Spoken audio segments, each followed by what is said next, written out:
Assalamualaikum warahmatullahi wabarakatuh. Perkenalkan, nama saya Bunga Rusliana, NPM saya 1210253. Saya dari kelas 2K Manajemen Sumber Daya Manusia. Di sini saya akan menjelaskan tentang organisasi pembelajaran. Organisasi pembelajaran itu seperti apa sih? Yuk, mari kita simak penjelasannya. Organisasi pembelajaran merupakan proses pengembangan performa karyawan dalam organisasi secara kontinu meningkatkan kapasitasnya untuk mengatasi setiap tantangan dan perubahan. Pengetahuan yang sebelumnya telah dimiliki melalui dua hal. Yang pertama, proses mendapatkan pengetahuan untuk mengetahui bagaimana cara mendasari pengetahuan fisik untuk produksi tindakan. Dan yang kedua, proses mendapatkan pengetahuan untuk mengetahui mengapa demikian yang dihasilkan kemampuan untuk mengartikulasikan pemahaman konseptual dari pengalaman.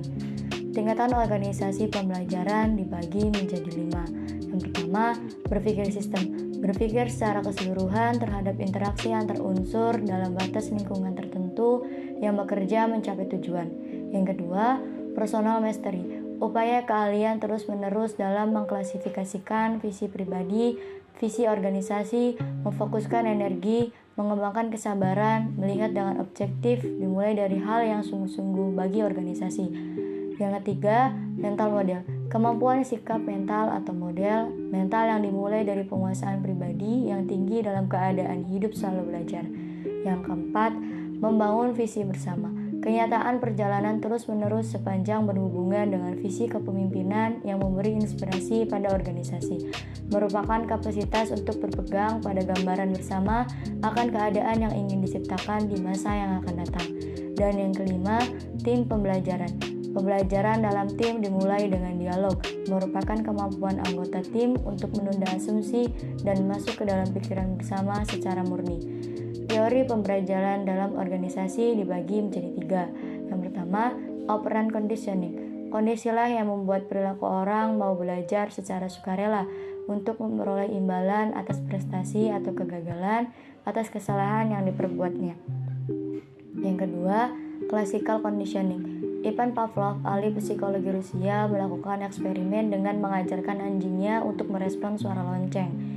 Dia menemukan suatu kesimpulan bahwa apabila kondisi tidak ada stimulus, maka tidak akan terdapat respon terhadap suatu objek yang menjadi fokus perhatian sebaliknya.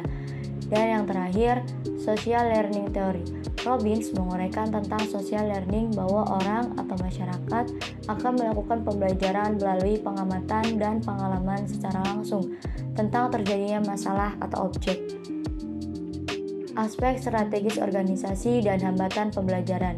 Organisasi belajar berkaitan erat dengan upaya mencari jawaban bagaimana organisasi mengantisipasi perubahan lingkungan yang cepat agar bisa bertahan dan tampil sebagai pemimpin di bidangnya.